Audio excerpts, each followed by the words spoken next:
Con toda seguridade, se vostede é da zona oriental de Galicia, dirá que o gato segue a galiña. Pero se pola contra é da franxa occidental, a súa pronuncia será ben distinta, e dirá que o gato segue a galiña. Esta aspiración do G de gato, segue e galiña é o que se coñece co nome de geada. Tanto pola extensión do territorio no que se dá este fenómeno, como polo número de falantes que o posúen, podemos dicir que a geada é unha característica propia da maior parte dos galegofalantes. É un trazo totalmente generalizado nas falas occidentais, que vai perdendo vitalidade canto máis nos achegamos ao leste de Galicia.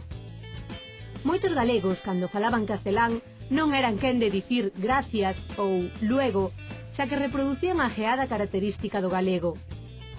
Esta é unha das razóns polas que a geada, aínda hoxe, é un trazo socialmente desprestixiado, que está estigmatizado como propio de xente inculta e de clase baixa.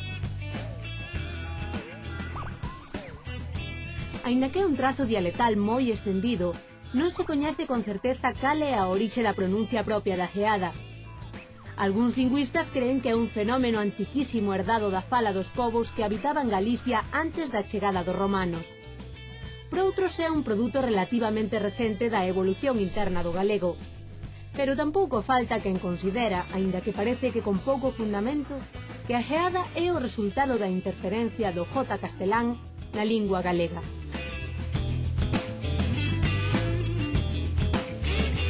Ben falado. Animal longo que se despraza arrastrándose, cambia a pel e pode ser moi velenoso. Ves como sabes? En Marín, facer jodalla é faltar á clase un rapaz. E de Cangas ao Grove, facer majas é facer unha cousa moi ben, facela mellor que ninguén, ter moito éxito, triunfar. Ti como te poñas a mosear coas rapazas, faz majas. Estas frases, se lle quiten a geada, ali xa parecen ridículas. Rafael Dieste, que era de Rianxo, en 1970 contou que cando el pasou a chamarlle galiñas ás jaliñas, tiña a sensación de que eran aves pasadas por un colexio refinado e que carecían desa liberdade que é a que lle dá a calidade aos ovos.